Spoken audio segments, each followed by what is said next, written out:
First and foremost, I'm super happy and humble to be here. I told a couple guys here, we flew in from Norway. I'm not sure everyone knows where Norway is, but we'll get back to that a bit. But I lead commercial activities for a company, technology company out of Norway. And we work with the likes of McDonald's. You all know, I don't need to introduce too much, but I love to eat at McDonald's. There's nothing better than that. There might be some stuff that's better than it, but joke aside, they are really on the forefront when it comes to making sure that you guys don't eat a bad burger. Making sure that their compliance is 100%, because you know what happens when, who do we have back here? Let's see. Yes, the two of you in white. If the two of you eat a bad hamburger somewhere in Kentucky, what happens the next day? Do you know? It hits the news, and their stock price goes down by 8 to 10%. That's a lot of money if you do the net value of McDonald's today. So a lot about what I'm going to talk about today is about taking care of what we have. You see increasing tariffs. It means we need to take care of all the stuff that we import into the US as well, making sure it doesn't go to waste. Because, yeah, you're going to lose money. So I'm from Norway. We're far north in Europe, on the coast. We're the home of the Vikings. We were the first ones that really came to the US. That's actually true. And settled. Came in from Newfoundland up in Canada and down. You all know this, right? And but we might not know is that Norway is a population of about 5 million people. And there's almost more technically more Norwegians in the US than there are in Norway. A lot of in the Midwest, but what I like to say at least is I feel at home here. I love to be in the US, and it's always really enjoying to me speaking to Americans, and also being at this trade show, hearing that incredible amount of different kind of stuff that people are hauling around. Everything from from animals to sperm to hamburgers. It's really fascinating. So, but I'm here not to just talk about Norway and what I do and what I like to do, but also talking about battling cargo waste and cargo theft. I know my pronunciation of theft is a bit off, but you get what I mean. With cutting-edge IoT technology. And then I had some people here earlier, and they were like, hey, can I ask you, what is IoT? And I agree, it's a terrible word. In short, what it means, it means Internet of Things. Yeah, and what does that mean, right? Essentially means small devices that are connected to battery that you can place in a lot of different spaces to make something smarter. You see them in your home, smart home development. And what we do is the smart home of trucking, smart home of transportation, trying to make cargo talk without having to hook up into power outlets and utilizing a bunch of time and downtime of parking a truck and installing a bunch of fancy devices. And that's why we started in this business, truly because we believe we're one of the world's best when it comes to power consumption and developing and making IoT devices, battery power devices that can last for a really, really long time. Yes, we work with McDonald's. I mentioned they can afford to throw away a lot of hamburgers, but they cannot afford to have the two of you eat a bad hamburger tonight down here in Louisville. And it's the same if you're in Kuala Lumpur or in Oslo, Norway.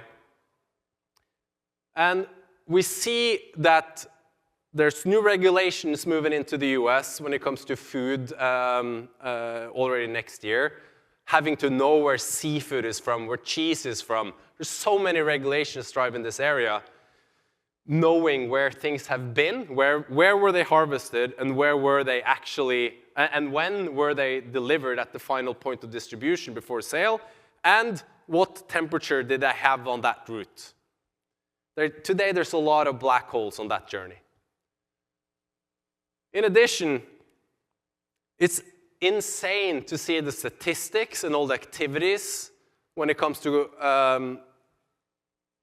hyper-professional cargo theft, utilizing wartime technology to target transportation right now in the US.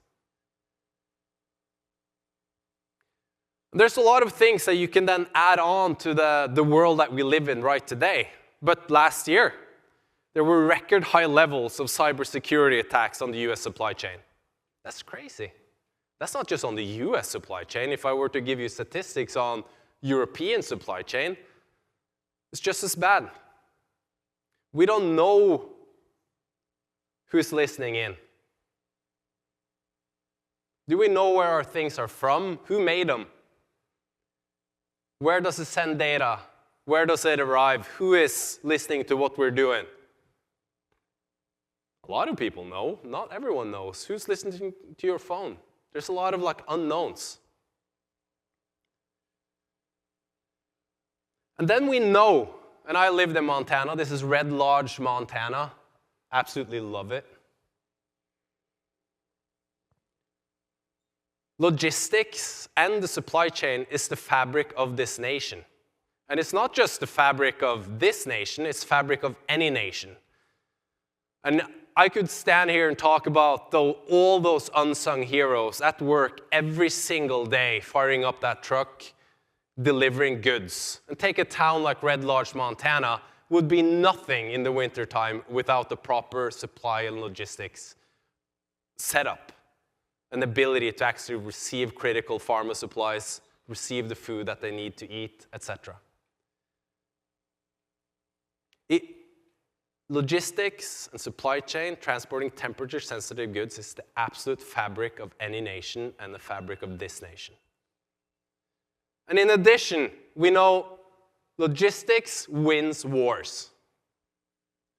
And unfortunately, we see that right now on the battlefield in Ukraine. It's all about logistics. Who can move what, where, when? Where is it? If you look at statistics on military equipment in the US and in Europe, they have no idea where things are at. Really. I think it was somewhere around 70% of equipment, that includes military machines and trucks and tanks and whatever, they have no idea where it's at any moment. But it's critical in warfare. But it's not just in warfare it's critical. Think about COVID-19. Those weren't the warriors or military personnel, but those were supply chain people, truck drivers going to work every single day to get vaccines and whatever out to any part of this country and in the Western world. Logistics wins wars. But in addition, we know that in the supply chain today, there's a bunch of blind spots and hidden risks. I'll just cover a few of them.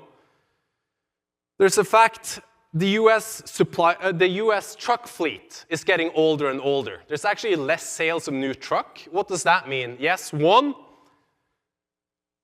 old trucks have old technology.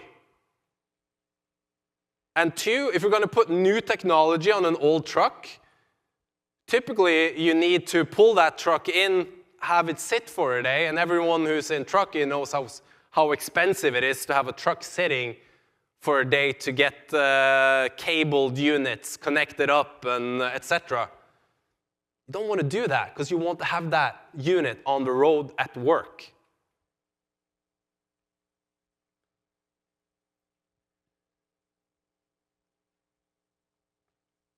And for everyone who's out there every single day, also knows that it gets more extreme. There's more extreme weather. There's wildfires all across. It's tough to transport, especially temperature-sensitive goods in this kind of environment. Not knowing what the day will bring is a challenge. There's tornadoes, much more changing weather than we used to experience before. Also putting an extra toll on the responsibility of having to haul goods from A to B. So, there we go. And then to just add on top of that, we have cargo theft going on, much more sophisticated than ever, using wartime technology and GPS jammers targeting transportation, stealing electronics, stealing pharmaceuticals, reselling it on the black market, etc. It's crazy. It's actually really sad that it's like this.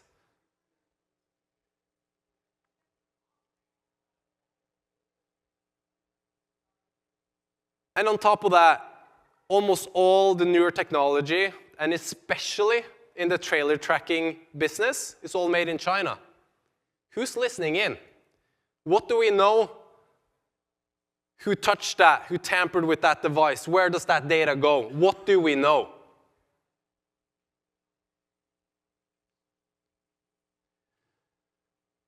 And as consumers, we demand, I started talking about McDonald's, we demand more transparency. We demand knowing where things have been from. And we consume a lot more pharmaceuticals, and that's going to grow for the next 5 to 10 to 15 years. And the requirement on and demand on trucking and knowing that things have been transported in according to set standards is just going to increase. So knowing is critical. Yeah, so now I painted a very black picture of status quo. Is it possible to get away from this? Is there a golden solution here? Yes, it is. I joke a little bit around this, but it's also serious. We're in this space because we really believe that we can make trucks talk and older trucks talk really in a much simpler way. And what we've seen is a business where I already touched on parking a truck down for a day, have it into the shop, mount a bunch of cable devices onto there. Cables break over time, temperature sensitive when you drive through Nebraska in the wintertime. Bunch of cable devices out there. There's hubs and, frankly to say, quite old school technology that makes this job even more sensitive. So, and where did I put it? Here it is. So that's why we came into this space and we created what we call Emma. And Emma is a smart temperature and GPS trailer tracker. Has no buttons, is always on, continuously sends data to the cloud in a secure manner. We didn't include any buttons because you all know how it is when you see something when there's a button on it, right? You want to push it. Okay, if I push it, what happens? So it's always on, utilizing edge computing smartness in terms of when it should send data or not. And I can get back to explaining what that means, but in general, it means this device at the size of a hockey puck, a bit bigger. You can play hockey with it. You can drive over it if you have a GMC Denali. I've tried several times, and probably other vehicles as well. It's rugged. It's built tough. No cables. No downtime for installation. You smack it on the back of the trailer. either inside a reefer or wherever you want to put it. McDonald's uses it typically onto one per pallet. We work with the fish industry. They put one inside of a box of fish. But again, it's always on. Doesn't require any downtime in installation.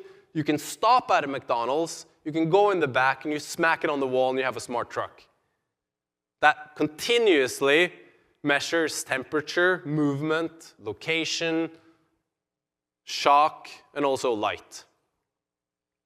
In addition, we see an industry having to pay a lot of dollars on getting reports out of their reefers.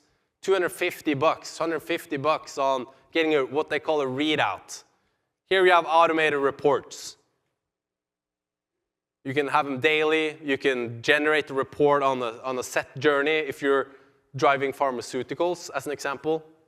Hauling pharmaceuticals. Sorry, my English, sometimes I change up the words. And you can have live alerts. You can set up live alerts saying, okay, if something misses and goes outside of your set temperature range or a location range utilizing geofence, you can get an alert. We like to call that total freedom because it means that you can empower a fleet, you can empower a third-party fleet, and then you can empower logistics in general. But the way that it works is that you can mount it inside a truck, you can have it on cargo, it sends data in real time on temperature, movement, etc. And then we send that straight into our track and trace platform. Simple to use, simple to get an overview. But on top of that, we have what is called open APIs. And what on earth does open APIs means? It means that you can utilize the data that we take from this device completely openly, pull it into your system, and create additional value. And that's important for us because we love having customers that just pull the data straight into their cloud and can add on different kind of benefits to it. Because what we believe in is being the world's best at creating the world's best unit for hyperlocal temperature, location, movement data, etc. And then there's a lot of guys out there, and you can go out and read the news about the ones that are investing in software solutions, etc., that can build value on top of this. But our track and trace platform as well, you get full overview on your fleet, on your trips, on journeys, etc., and you get automated reports. In addition, we manufacture our products in Norway. We do not outsource security. Because for us, it's so important to know who's touched it in production, who's made it, what chips are going in, and where does the data go. We cannot, in the world that we live in today, outsource security. And we're looking into now producing in the US because we really believe that the market that we've come to kind of see here today, never been to the Mid-America Truck Show before, has a massive potential. And it's important to be close to our customers. We make our products in Norway. That looks really nice, but we do have a production facility where actually people work. It's not just northern lights in the mountains. But it's nice to have a great product, right?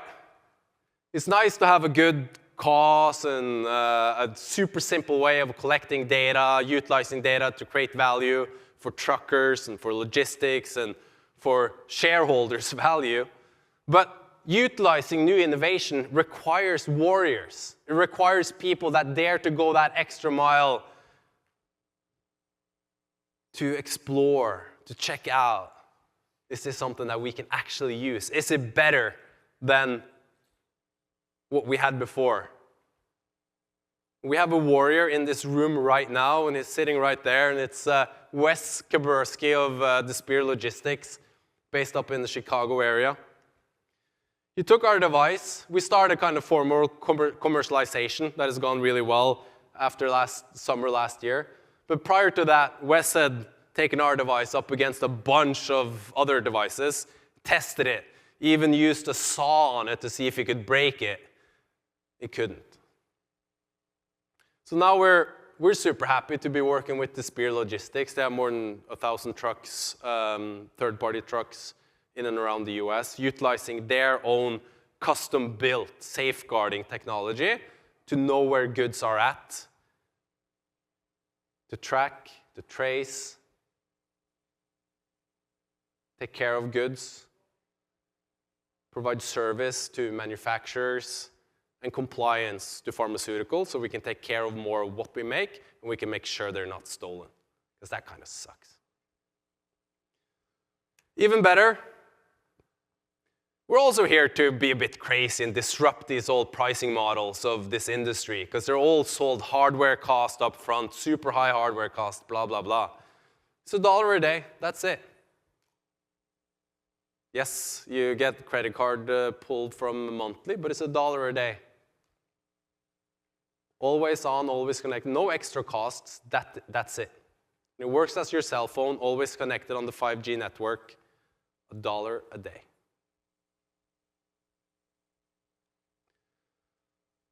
So that's who we are. We made this to be in the US with the Viking, to look a bit tough, but we're actually quite nice guys. We're not here to, what is it called in English? Plunder? No, when you, say it? Plunder? Yeah, we're not here to do anything, bad. We like to drink beer, eat hamburgers, and do all the regular stuff. But we also make cutting-edge IoT technology. What we call smart cold chain tracking, but you can use it as onto cargo, onto trucks, whatever. Like I said, battery powered, no cables. We say drive-through installation. You don't even have to drive through anything. You can just go in the back of the reefer and put it in. And it's important for us to be built tough because we know how much these kind of devices actually go through, being thrown around and being driven over. But we built it for America, but it's built in Norway for now. So with that, I say thanks a lot for listening in, and I'm super happy to welcome any questions. And we're at, I do not remember the booth number, but we're in the technology section where we have a booth there. Awesome if you want to come over and check us out. But yeah, thanks a lot for taking your time.